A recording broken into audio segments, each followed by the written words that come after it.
চট্টগ্রামের কর্ণফুলী নদীর উপর কালুরঘাট সেতুতে গত রাতে ঘটে যাওয়া দুর্ঘটনার কারণে কর্তব্য অবহেলার অভিযোগে 4 কর্মীকে বরখাস্ত করেছে বাংলাদেশ রেলওয়ে কর্তৃপক্ষ।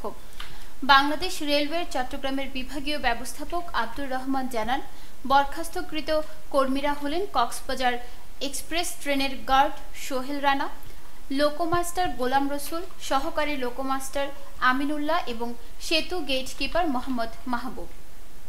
এছাড়া রেলওয়ে কর্তৃপক্ষ ঘটনা তদন্তে বিভাগীয় পরিবহন কর্মকর্তা আনিসুর রহমানের নেতৃত্বে 4 সদস্যের একটি তদন্ত কমিটি গঠন করেছে। কমিটিতে 3 দিনের মধ্যে প্রতিবেদন জমা দিতে বলা হয়েছে।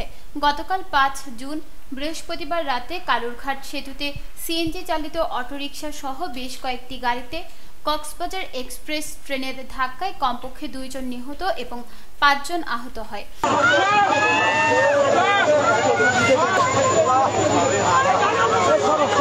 দুর্ঘটনায় 2 বছরের শিশু আয়শা ও একজন অটোরিকশা চালক মারা যান।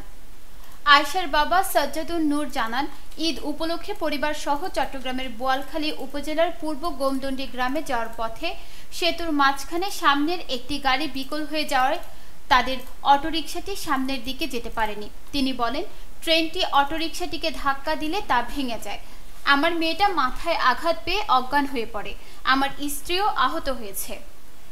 তিনি আরও বলেন, ট্রেনটি সেতুর গেটে দাঁড়িয়ে থাকার কথা ছিল গেটকিপারের সবুজ সংকেত পাওয়ার জন্য, কিন্তু সবুজ সংকেতের অপেক্ষা না করে এটি সেতুর উপর দিয়ে যায় এবং দুর্ঘটনা ঘটে।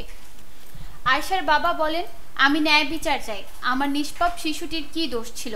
2 বছর বয়সে কেন তাকে মারা যেতে হলো?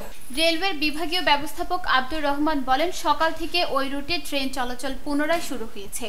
নিহত এবং আহতদের ক্ষতিপূরণ সম্পর্কে তিনি বলেন, রেলওয়ের ঊর্ধ্বতন কর্তৃপক্ষ এ বিষয়ে সিদ্ধান্ত নেবেন। নিউজ ডেস্ক, দৈনিক পূর্বকোণ।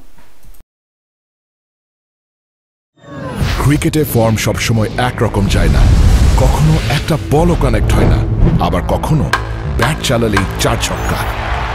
লাইফটাও ঠিক ক্রিকেটের মতোই, সময় সবসময় একরকম যায় না। কিন্তু সময় যেমনই হোক, বাড়ি করাই সবসময় সেরা বিনিয়োগ।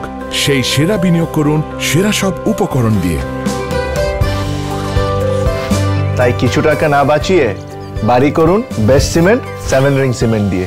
7 রিং সিমেন্ট, ভিত্তি আগামীর।